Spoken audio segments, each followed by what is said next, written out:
Hello everyone, my name is Dan and I'm here today to teach you how to build an appropriate fire to survive out in the wilderness.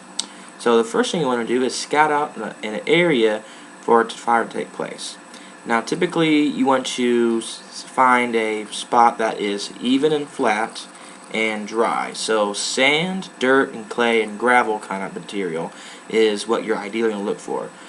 Grass can be a bit tricky because one, it can be wet, which can dampen the heat that you want to cause in the fire, which fuels everything that's going on and creates a heat source.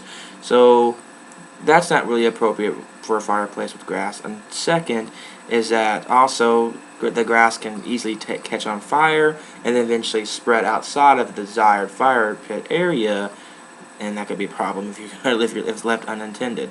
So I would go with a dry, even, flat surface like dirt, clay, sand, or gravel. That would be the best idea location for a fire to take place. So the first step is to scout out an area that has that.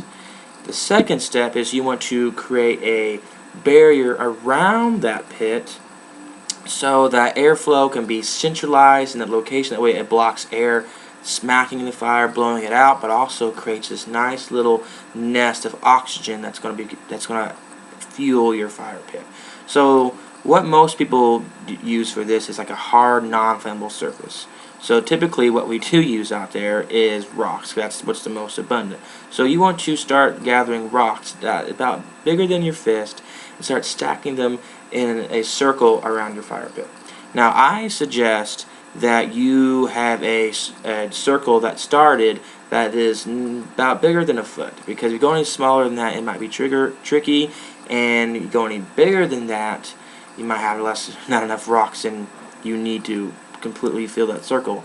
But you want it to be about a foot or a little bit bigger than that, so in case that a log falls over, it's not going to like do a teeter-totter effect and then flap out of your fire pit, causing a fire spread in case you're there not to attend that emergency. So you don't want appropriate fire to spread outside your desired fire location. So make sure it's about a foot or a little bit bigger than that. Not too big, not too small. But you're going to stack those rocks around that to create that oxygen nest. So once you constructed that, then you're going to start gathering resources. Now there's three main log fuel sources that you're going to need. The first is called tinder. Tinder is about a flammable surface that is about as long as this pencil and about as thin as this pencil. So when you go out in the woods looking for this, try to find twigs or little pine needles that are about thinner than this or about as thick as this and about as long as this. What you're going to do is you want to snap those in half and start gathering those in your fist and keep locking those in and keep gathering those. The next fuel source is going to be called kindling. Now kindling is about as thick as your finger, but you want them to be about as long, again, as the pencil. Now these you're not going to snap in half. You're going to keep them about as long as a pencil, but as thick as your finger, or actually as thick as your thumb. That will work as well. So you want to start gathering those. And then the last fuel source that you're going to gather is called fuel, but also is mainly referred to as logs. Now these are going to be about as thick as your arm and about as long as your arm. Now they can be thicker than that. Fuel logs can be as big as you would want, but typically you want to start out about as thick and as long as your arm. So once you've gathered those, you're going to take your tinder, the thin little twigs, which also dry leaves and pine needles are perfect for to help fuel. You're going to start stacking those almost in a TP formation in the middle of the fire. So stuff your little leaves, your little pine needles with the little twigs into a TP formation. That's going to begin the fuel source to rise.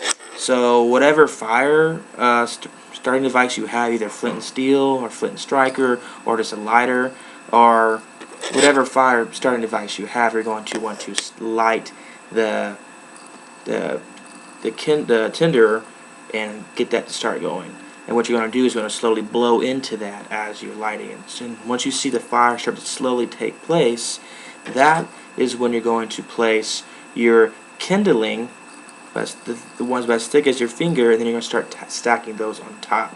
Still kind of slowly blowing into it, giving that fire that appropriate oxygen that it needs. Be careful not to blow too hard, but also not to blow too soft. Fire needs oxygen to thrive. And once that starts to go, keep stacking as much kindling as you can to make the fire about rising high. So once the fire starts rising high, I'd say about 12 foot off the ground, that is when you're going to start putting your logs. And it's all in this TP formation. You're going to start putting your logs in a TP formation, and then the fire is eventually going to rise up into that, start burning the logs, and before you know it, you can just keep on throwing logs on there, and then that fire is going to be hot enough to thrive off that. So the purpose of the tinder and the kindling is pretty much to start the fire. That is what gets the fire going. And the reason why the bigger logs are called fuel, because it's like acts as the fuel to fire to keep it lasting longer. But the point is to get it as hot enough to thrive. And once you have that, you have yourself a fire.